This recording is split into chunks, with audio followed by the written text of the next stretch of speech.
এই সন্ত্রাসীদের এনকাউন্টার করা হোক। সুজিত দাস চৌধুরী আতঙ্কের এক নাম, তাকে ঘিরে আতঙ্কে রয়েছেন গোটা শিলচরবাসী। সুজিতকে শীঘ্রই গ্রেফতার করে দৃষ্টান্তমূলক শাস্তির ব্যবস্থা না করলে এই শহরে শান্তিপ্রিয় নিরীহ লোকদের টিকে থাকাই মুশকিল হয়ে দাঁড়াবে। বুধবার পুলিশ সুপার নোমাল মাহাতোর কাছে এভাবেই আর্জি জানালেন শিলচর শহর শান্তি শৃঙ্খলা সুরক্ষা সমিতির কর্মকর্তারা। শিলচর আশ্রম রোডের রুবি ওয়াইন শপের স্বত্বাধিকার সুকান্ত কর ওরফে বাপিকে মারধরের ঘটনায় অভিযুক্ত সুজিত ও তার সঙ্গীদের গ্রেফতারের দাবিতে গত শনিবার সমিতির পক্ষ থেকে রবিবার পর্যন্ত সময়সীমা বেঁধে দেওয়া হয়েছিল, কিন্তু সুজিত এ পর্যন্ত ধরা না পড়ায় বুধবার পুলিশ সুপারের কার্যালয়ের সামনে সমিতির সদস্যরা অবস্থান ধর্মঘট বসেন।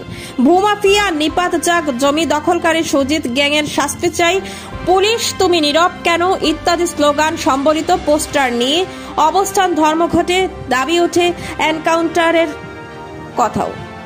আন্দোলনকারীদের পক্ষ থেকে বলা হয়, এত এনকাউন্টারের কথা শোনা যায়। সুজিত বাহিনী শহর জুড়ে যেভাবে আতঙ্কের সৃষ্টি করে রেখেছে তাদেরও এনকাউন্টার করা উচিত। সঙ্গে এও বলা হয়, 7 দিনের মধ্যে সুজিত ও তার পলাতক সঙ্গীদের গ্রেফতার করা না হলে তারা শিলচর বন্ধ ডাকার মতো সিদ্ধান্ত নিতে বাধ্য হবেন।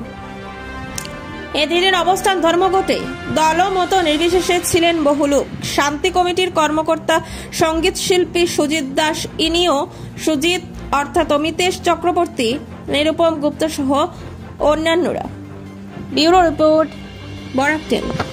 আমরা সুজিত দাস চৌধুরীর মতো এন্টি সোশ্যালের গ্রেপ্তার চাইছি, কারণ ওর এই কাজ পরবর্তীতে আরো আমাদের সমাজে অরাজকতা সৃষ্টি করবে এবং যারা অলরেডি দোষ করেছে তাদেরকে যেন গ্রেপ্তার করা হয়। এবং কেন আমাদের প্রশাসনের এই নীরবতা সেটা আমরা বুঝতে পারছি না। এবং আমরা সর্বান্তকরণে সবাই এসে সাংস্কৃতিক মনস্ক মানুষ, আমরা মঞ্চে ঘুরে বেড়াই, আমাদের কিন্তু আমাদের সামাজিক দায়িত্ববোধ রয়েছে এবং সেই জায়গা থেকে আমরা চাইছি আমাদের দাবিটা যাতে সুজিত দাস চৌধুরী এবং তার সহযোগী সমস্ত কুকর্ম যারা করেছে ওদেরকে যেন অবিলম্বে গ্রেপ্তার করে। সুজিত দাস চৌধুরী শোনা মতো সে ল্যান্ড মাফিয়া এবং তার একটা ব্যবসায়ী, সেরকম কিছু, তার থেকে বেশি কিছু তো আমার মনে হয় না, আমি জানি না। এখানে শিলচর শহরের সংস্কৃতি প্রেমী মানুষ তথা বিবেকানন্দ রোডের মানুষ জমায়েত হয়েছি এসপি মহোদয়ের কাছে। সুজিত দাস চৌধুরীকে কেন গ্রেপ্তার করা হচ্ছে না? তিনি নাকি জন্মি মাফিয়া, তিনি সন্ত্রাসবাদী।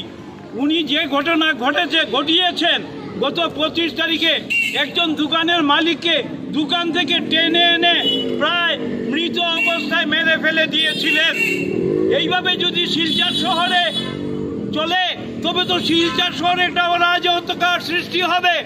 যে কোনো দোকানের সঙ্গে আমার মনোমালিন্য হলে সেই দোকানের মালিককে টেনে এনে রাস্তায় মেরে ফেলা হবে। এইটা শিলচর শহরে কোনোদিন হয় নাই, এই শিলচর শহরে প্রথম হয়েছে। এটার প্রতিবাদ এখানে আমরা শেষ করব না, আমরা পাড়ায় পাড়ায় সভা করব, সমস্ত মানুষকে, বুদ্ধিজীবী মানুষকে, সচেতনশীল মানুষকে জাগ্রত করব, শিলচর শহরে নামিয়ে আনবো সমস্ত বুদ্ধিজীবী শহরের সচেতন মানুষকে। সমস্ত পাড়ায় পাড়ায় আমরা সভা করব, প্রতিবাদ করব। আচ্ছা, এই ঘটনার কতজন অ্যারেস্ট করা হয়েছে? কজন অ্যারেস্ট করা হয়েছে? মাত্র 3 জনকে অ্যারেস্ট করা হয়েছে।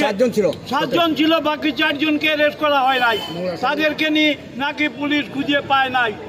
অন্য কোনো জায়গায় হলে পুলিশ সবাইকে খুঁজে পায়, অন্য কোনো কেস হলে এদেরকে এনকাউন্টার করা হয়। এইরকম মানুষকে আমার মনে হয় এনকাউন্টার করতে কি বাধা? কেন করা হয় না? কেন করা হয় না? যারা সন্ত্রাস সৃষ্টি করছে এই সন্ত্রাসীদের এনকাউন্টার করা হোক।